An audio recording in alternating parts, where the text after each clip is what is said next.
श्री शिवाय नमस्तुभ्य। अगर आपको भी सपने में महादेव की ये चीजें दिखाई देती है तो महादेव आपकी भक्ति से प्रसन्न हैं। आपकी मनोकामना जल्दी ही पूर्ण होगी। नमस्कार, आपका स्वागत है दोस्तों। शिव पुराण के अनुसार मनुष्य को सपने में जो भी चीजें दिखाई देती है अथवा उनके साथ जो भी घटनाएं घटित होती हैं, उनका वास्तविक जीवन से संबंध जरूर होता है। सपने में कई बार लोगों को अजीबोगरीब चीजें दिखाई देती है। इन चीजों के दिखाई देने के पीछे महत्वपूर्ण संकेत छिपे होते हैं। सपने में जानवरों का दिखाई देना भी हमें भविष्य की जानकारी देता है। कुछ सपने डरावने होते हैं तो वहीं कुछ सपने हमें खुशी प्रदान करते हैं। अलग अलग सपनों का अलग अलग महत्व होता है, लेकिन दोस्तों भगवान शिव से जुड़े सपनों का महत्व बहुत अधिक होता है। अगर आपको सपने में भगवान शिव से जुड़ी चीजें दिखाई देती है तो इससे आपको महत्वपूर्ण संकेत प्राप्त होते हैं। इन सपनों को कभी दुर्लक्ष्य नहीं करना चाहिए। अगर आप भी शिव भक्त हैं तो आपको भी सपने में महादेव से जुड़े सपने जरूर आते होंगे। क्या कभी आपने सपने में साक्षात शिव और पार्वती के दर्शन किए हैं? क्या आपने कभी सपने में भगवान से बातें की हैं? तो आप बहुत ही भाग्यशाली व्यक्ति हैं। आज हम आपको बताने जा रहे हैं कुछ ऐसी वस्तुओं और जानवरों के बारे में। अगर सपने में आपको यह दिखाई देते हैं तो यह बहुत ही शुभ संकेत होते हैं। जल्दी ही आपकी कोई मनोकामना पूर्ण होने वाली है। तो चलिए जान लेते हैं शिव पुराण में इस विषय में क्या कहा गया है। दोस्तों, अगर आप इस चैनल पर नए हैं तो इसे सब्सक्राइब जरूर करें। साथ ही कमेंट में श्री शिवाय नमस्तुभ्यं जरूर लिखें और हमारे महादेव जी के लिए एक लाइक जरूर कर देना।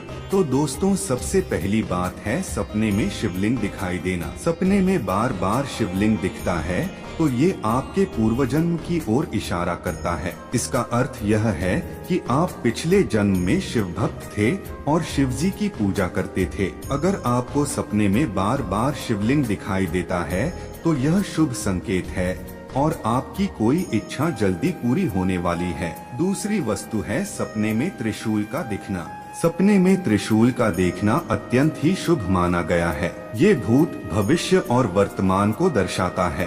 सपने में त्रिशूल का दिखना इस ओर इशारा करता है कि आपका कोई रुका हुआ काम जल्द ही संपन्न होने वाला है और आपका भविष्य सुख समृद्धि से भरपूर होगा। आपका आने वाला कल जीवन में खुशियां लेकर आने वाला है। तीसरी वस्तु है सपने में चंद्रमा दिखाई देना। अगर सपने में आप शिवजी के मस्तक पर सुशोभित चंद्र देखते हैं तो आपके जीवन में शांति आने वाली है। आपकी सभी समस्याओं का जल्द ही निवारण होगा। घर में अगर क्लेश या झगड़े हो रहे हैं तो उन पर भी लग जाएगा। चौथी वस्तु है डमरू। अगर सपने में आपको शिव जी का डमरू दिखाई देता है तो यह आपके जीवन से नकारात्मकता को दूर करने का संकेत है। डमरू की सकारात्मक ध्वनि आपके जीवन से नकारात्मकता को समाप्त कर देगी और आप तरक्की की राह पर चल पड़ोगे। पांचवी बात है गंगा नदी के दर्शन। माँ गंगा भगवान शिव की जटाओं में वास करती है। अगर आपको सपने में गंगा नदी के दर्शन होते हैं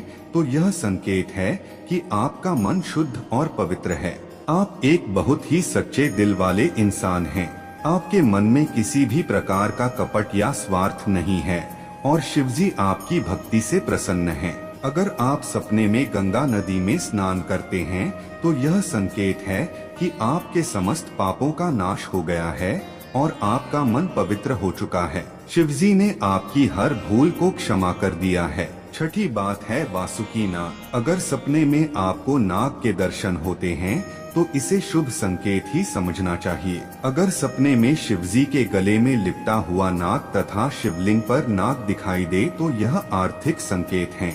इसका अर्थ है कि आपको अक्षय धन की प्राप्ति होने वाली है। जल्द ही कोई बड़ी संपत्ति या कोई अनमोल चीज आपको मिल सकती है। सातवीं बात है हिमालय पर्वत। अगर आप सपने में किसी बर्फीले पहाड़ पर चढ़ रहे हैं तो यह शुभ संकेत है। आपको आपके कार्य में सफलता मिलने वाली है। आप जिस भी क्षेत्र में काम करते हैं आप उसमें सबसे ऊपर रहेंगे। आठवीं बात है शिव का तांडव नृत्य। अगर सपने में आप शिवजी को तांडव नृत्य करते हुए देखते हैं तो यह आपको संकेत देता है कि आपके शत्रुओं का नाश होने वाला है। शिव जी आपकी परोपकारी छवि से अत्यंत प्रसन्न हैं और जो लोग आपको कष्ट पहुंचाने की कोशिश कर रहे हैं उन्हें शिवजी अवश्य दंड देने वाले हैं। तो दोस्तों, क्या आपको भी सपने में इन चीजों के दर्शन होते हैं?